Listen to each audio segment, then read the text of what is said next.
Good morning, guys. Happy Wednesday. I hope you guys are having a great day and are ready to get started on another day of learning. And it turns out that today is also National Zoo Lovers Day. Have you guys ever been to a zoo before? A zoo can be a great place for you to see a lot of different types of animals in one spot. Locally, we have the Tulsa Zoo and we also have the Safari in Gentry that you may have been to before.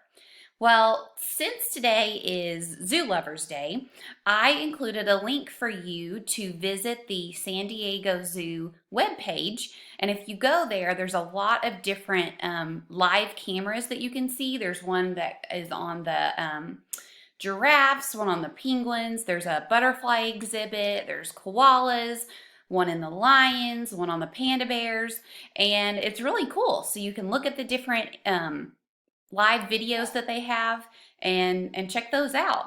I've actually gotten to go to the San Diego Zoo a couple of years ago with some other teachers for a conference.